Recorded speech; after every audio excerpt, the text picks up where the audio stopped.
welcome to Comic Book Nation Season 5, our bonus round video over on the ComicBook Nation YouTube page, where today I am joined with one of our fantastic comicbook.com writers, Mark Deschamps, and he is here because he is giving us some comic book gaming insight, early kind of playthrough impressions of the highly anticipated next Zelda game for Nintendo Switch. Zelda, The Legend of Zelda, Tears of the Kingdom.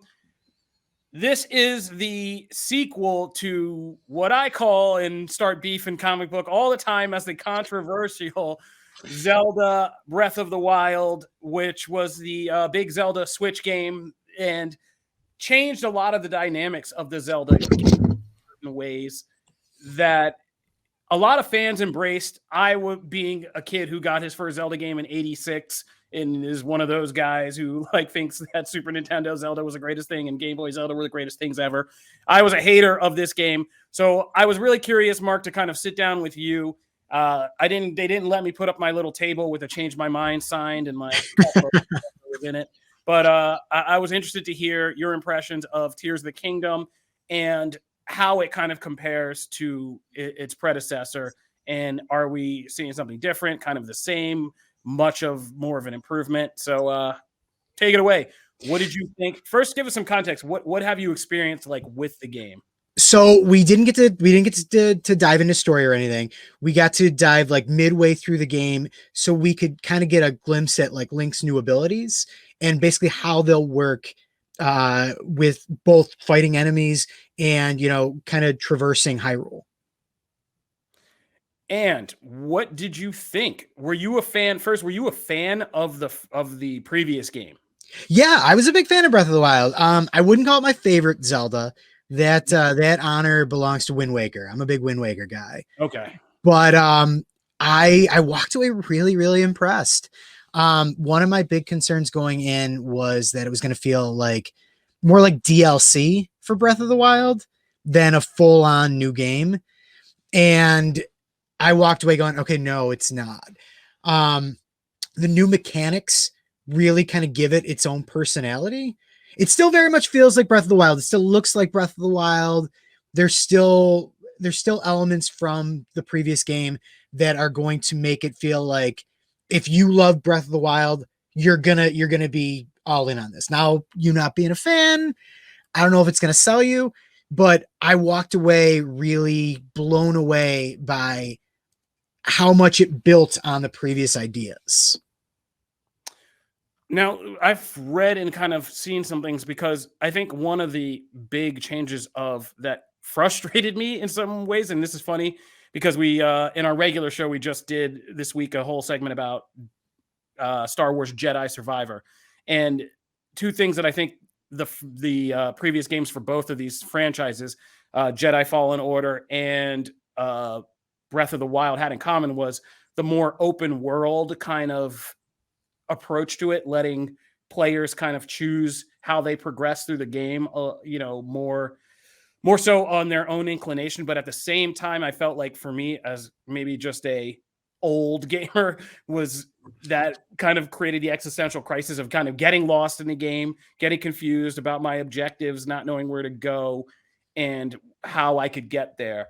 And I've heard tell that this game actually in some ways increases your ability to kind of customize or choose how you progress through the game. Is that true?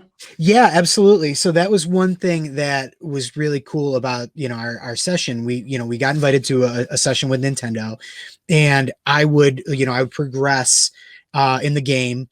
And after I would solve a puzzle, the Nintendo rep would be like, okay, here's how a bunch of other people did it. And on one hand, I can see how that could be frustrating for some people. But on the other hand, I thought it was really neat that the way that you approach the game is going to be different from other people, and you're going to solve puzzles differently. So I'm solving this one puzzle with, there's a new ability called Ultra Hand where you can grab anything in the world that's not like a living being. And, I'm doing it and I've got this whole complicated way of doing it. And I figured it out and I solved the puzzle, and the Nintendo rep's like, okay, here's how you could have done it. And he's walking me through it. And it really was mind blowing to me. And the thing that I said to him over and over again was, it felt daunting, but in a good way. And I know that's kind of like, that sounds weird, but like it was a little like, I don't want to say overwhelming like as a bad thing, but it was like really, it really kind of messed with my mind because I'm an older gamer myself. So it really did mess with my mind a little bit to have that much ability to do things differently. Yeah, it's too much. I get scared about the amount of freedom, and am I gonna have the creativity to figure this out? Because I mean, those are like the little tricks we used to use, right? Like you could tell in a game what was background object versus active object, and that was like always your clue, and that's how you kind of progress through puzzles and stuff. And now it's just like, yeah, they're like, no, everything's you can interact a million different ways. How do you think that the kind of Breath of the Wild fan base is going to react to this when it comes out based on what you've played so far? Oh, I think they're gonna love it. Like I said, my big concern going in was, Nintendo was really not showing a lot.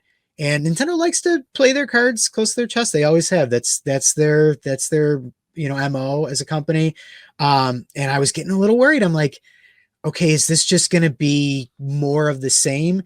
But from what I did get to play, it really felt like these new abilities built on those ideas while still giving it like its own personality. Like one thing that I thought was really cool is that there's an ability called fuse, and basically any item in your inventory can now be combined with a weapon.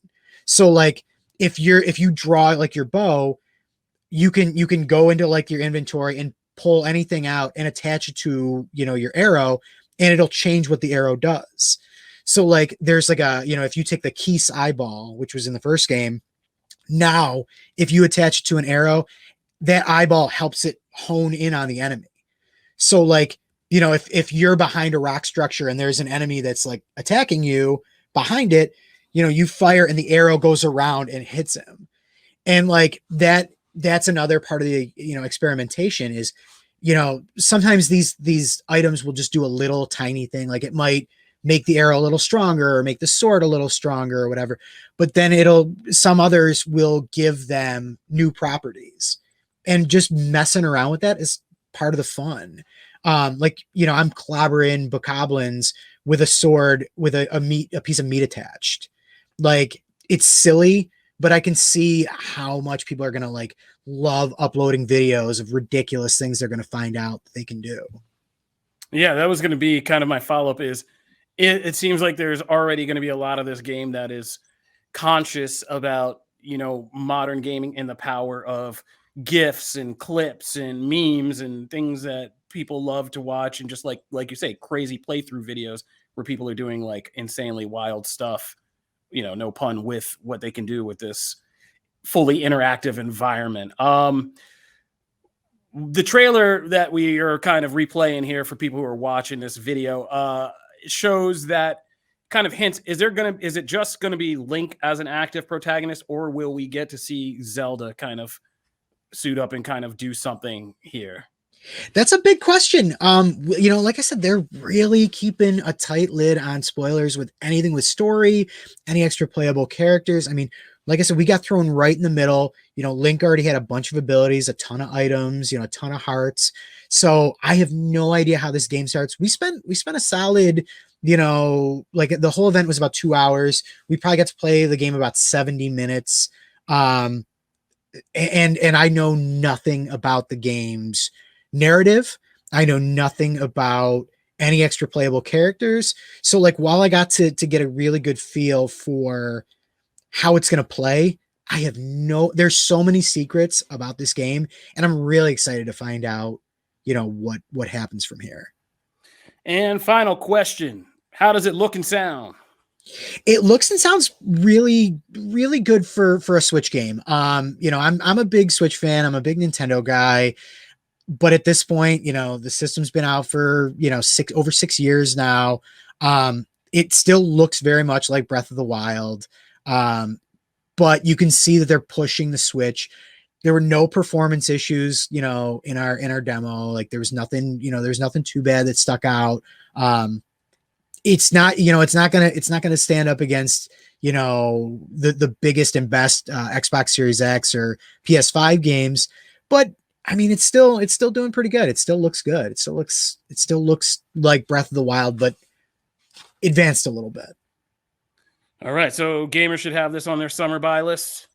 Oh, absolutely. I mean, if you're a Zelda guy, especially if you're a Breath of the Wild guy, I think this is it, man. This is, I don't know if this is like the swan song for the Switch. Like, we don't know if, like, Switch 2 comes out next year or whatever, but it kind of does feel like it. Breath of the Wild started the Switch era.